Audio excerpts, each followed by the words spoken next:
by chance to meet some old friends on the street. They wonder, how does a man get to be this way?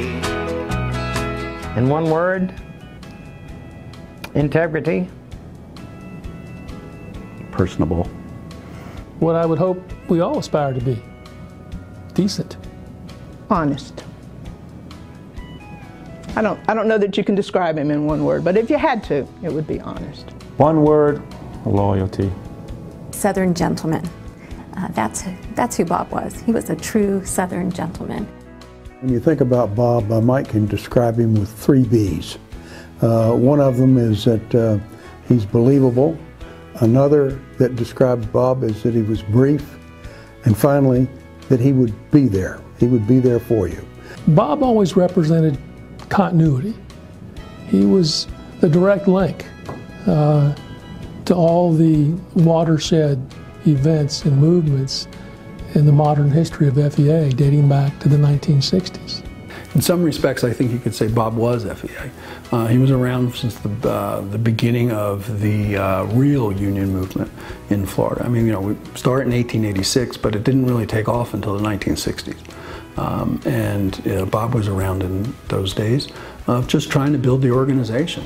The FEA board, when Bob and I were on staff, declared a strike in 1968. So both of us had responsibilities around the state, first to keep teachers out, and then when the strike ended, to get teachers back in.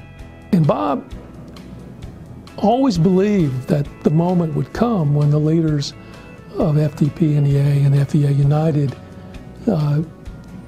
would decide that the time had come to put their differences aside and to create a new FEA.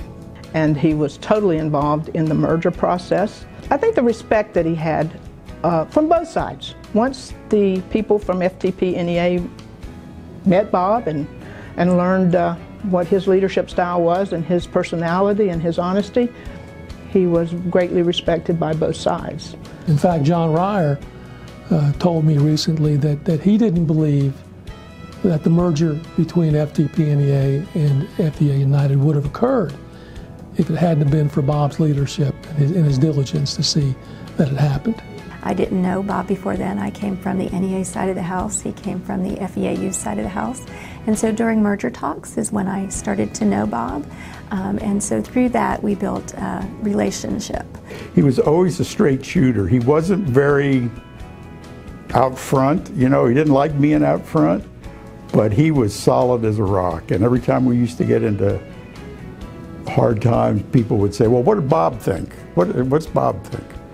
What I knew and liked the most about Bob was that he understood that relational organizing was the way to successfully get people to come in and work with the union and be more engaged and involved in a personal level, because he had such a great personality.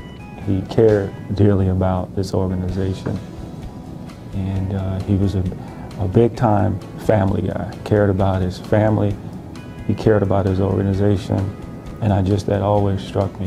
And he was terribly loyal to this organization and our members and what we can do for our members, and he took a lot of pride in that. He made me feel as if anything was possible in doing this union work. The quote he relayed to me is, "A wise man will make more opportunities than he finds." So he instilled a lot of confidence in me that I was doing the right things. He was always a nurturer and a statesman, but he had a great impact on people because of his mannerisms and the things that he said and how he carried himself. Bob had been exiled to the 3rd floor of the FEA building with nothing to do. So one day in his boredom, Bob started making paper airplanes. He would write on the paper airplanes and then fold them up and sail them out the window. So he'd go out into the street. He had written on those airplanes, "Help, I'm Bob Lee and I'm being held captive at the FEA." One day he got a call from, there was the executive, they called him executive secretary, executive director of the old FEA.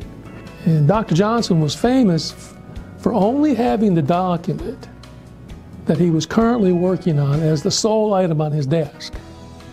Bob said he came in, it was a clean desk except for about 3 paper airplanes. He said he never said a word about the airplane, never said anything about, what was wrong. He never called them out. He just had it sitting on his desk. But he did tell Bob that he asked him to come down and talk about his next field assignment. Bob thought he was going to get fired, but it actually started a very long and successful career. His loss is huge for this organization and what we do, because I've never met anyone that was a stronger advocate for education members and members of our union than Bob Reed and what was right for public schools. So We'll greatly miss Bob. He loved his family and his faith and his organization. Kiss an angel good morning and let her know you think about her when you're gone. Kiss an angel good morning and love her like the devil when you get back home.